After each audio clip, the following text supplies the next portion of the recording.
Hello everybody, क्या हाल चाल। एक बार फिर से टाइमिंग स्टार यूट्यूब चैनल में आपका स्वागत है। और मैं मगर अमलवार आज मैं लेकर आया हूं कक्षा 9th का चैप्टर नंबर 12 और उसका आज वीडियो लेक्चर है फर्स्ट। जो 12th लेक्चर है वो है हमारा त्रिभुज का क्षेत्रफल या हीरोइन का सूत्र। मतलब कि जो हमारा 12वां अध्याय है वो हीरोइन के सूत्र पर आधारित है।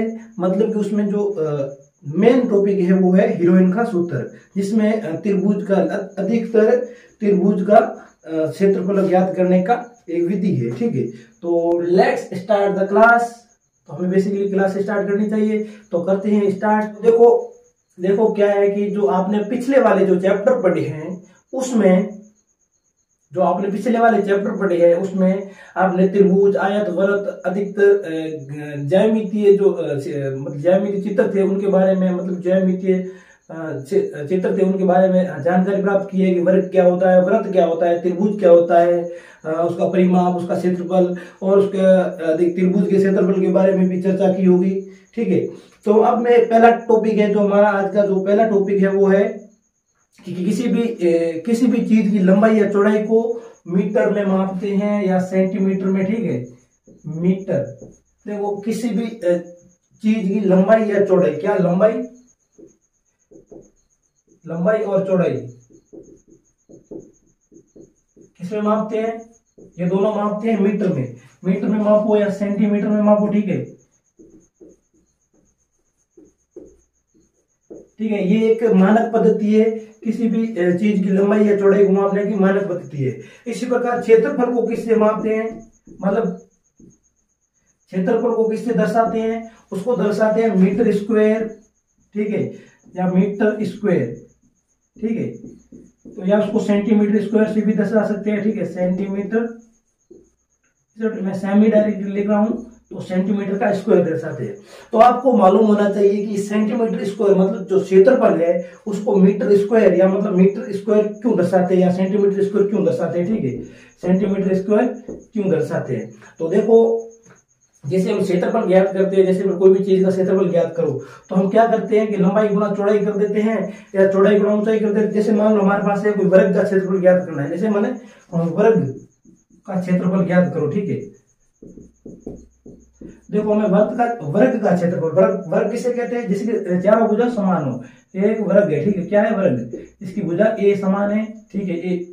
तो इसके लिए हम क्या करेंगे, इसका तो वर्ग के क्षेत्रफल के लिए क्या होता है? भुजा का स्क्वायर होता है।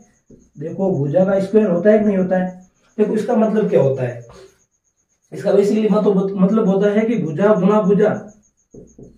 ठीक है, सॉरी, भुजा गुना भुजा, ये होता है कि नहीं होता है? देखो भुजा गुना भुजा होता है नहीं होता, तो ये भुजा का स्क्वायर होगा। ठीक है, आपको समझ में आ रहा है? किसी भी चीज के क्षेत्रफल के लिए आप देखो, क्षेत्रफल के लिए क्या होगा? सेमी स्क्वायर है। इसी प्रकार घनफल के लिए देखो, किसी भी मतलब जो हम वॉल्यूम ज्ञात करते हैं इसको बोलते हैं आयतन। ठीक है, क्या बोलते हैं? आयतन। तो आयतन के लिए क्या होगा? घन सेमी होगा। ठीक है, क्या होगा? घन सेमी या घन मीटर होगा। ठीक है, घन मीटर। इसको ऐसे भी दर्शाते हैं कि मीटर के ऊपर क्यूब लगा देते, तीन, उसकी पावर 3 कर देते। इसका मतलब क्या होता है? ये तीनों बेसिकली आप है, हम जो इस वीडियो का प्रथम भाग है उसमें हम देखेंगे। देखो भुजा गुना भुजा, देखो भुजा किसमें है? ये मीटर में होगी या सेंटीमीटर में होगी। मान लो ए सेंटीमीटर है, ए मीटर है, मान लो ए मीटर दी हुई है। ठीक है, और एक वर्ग है, हमें एक ये वर्ग है, सॉरी वर्ग नहीं, वर्ग है, इसकी भुजा है और ए सेंटीमीटर है। ठीक है, इसकी क्या है? ए सेंटीमीटर है।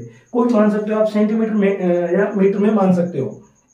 तो देखो भुजा गुना भुजा करेंगे, देखो भुजा की लंबाई कितनी हो जाएगी? ए मीटर गुना ए मीटर। बेसिकली हम इस प्रकार लिखेंगे, नहीं लिखेंगे। देखो भुजा ये है हमारी, मीटर भी तो उसमें 7 आ रहा है। देखो ये कितना मीटर लंबाई है? ए मीटर है। मान लो ये 4 मीटर है। ठीक है, तो ये 4 हो जाएगी, 4 मीटर है। देखो 4 मीटर को डायरेक्टली यहाँ लिखेंगे, 4 मीटर को, और 4 मीटर को यहाँ लिखेंगे। तो हम देखो, हम वैल्यू निकालने के लिए देखो, अब देखो इसका कर देंगे, ये ए है, ये मान लो हमारे पास 4 है। ठीक है, इसको हम 4 मान लेते हैं। क्या मान लेते हैं? 4। अब देखो इसको हम क्या कर देंगे? 4 गुना 4, बाद में कर देते हैं मीटर स्क्वायर। तो देखो ये मीटर स्क्वायर कहां से आया? मतलब कि 16 मीटर स्क्वायर। इसका आंसर आएगा वो कितना आ जाएगा? 16 मीटर स्क्वायर। ये क्यों आया?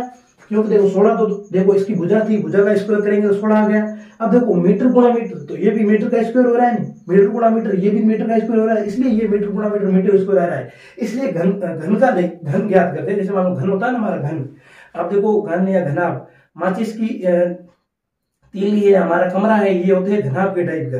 घन वो होता है जिसकी तीनों भुजा समान हो। मतलब घन किस प्रकार होगा कि ये हमारे पास एक वृत्त है, ठीक है, ये मैं बड़ा बना देता हूँ यहाँ पर, ये हमारे पास एक वृत्त है, ठीक है, आपको समझ में आ रहा है, एक वर्ग है, सॉरी एक वर्ग है, और हमने यहाँ पर एक ऐसे बना दिया, एक वर्ग यहाँ बना दिया, ठीक है, एक वर्ग हमने यहाँ बना दिया। अब इसको यहाँ से मिलाएंगे, इसको यहाँ से मिलाएंगे, अब इसको यहाँ से मिलाएंगे, तो ये क्या बन गया, एक घन बन गया।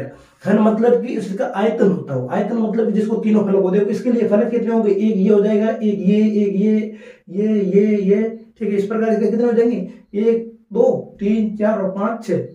आमने सामने वाले देखो, अब एक रूम देखो, आप कमरा जहां आप रहते हो उसमें देखो कि एक पीछे वाला भाग होता है, एक आगे वाला भाग होता है, एक साइड वाला, एक लेफ्ट वाला, एक राइट वाला, एक ऊपर वाला, एक नीचे वाला, तो कितने फलक होते हैं, 6 फलक होते हैं। तो ये होता है घन और घनाभ। समझ में आया आपको? अगर कमरे की चारों दीवारों की लंबाई समान है, मतलब लंबाई चौड़ाई और ऊंचाई समान है, तो वो होगा घन। अगर लंबाई चौड़ाई और ऊंचाई समान नहीं है तो वो होगा घनाभ। अब आपको समझ में आ गया?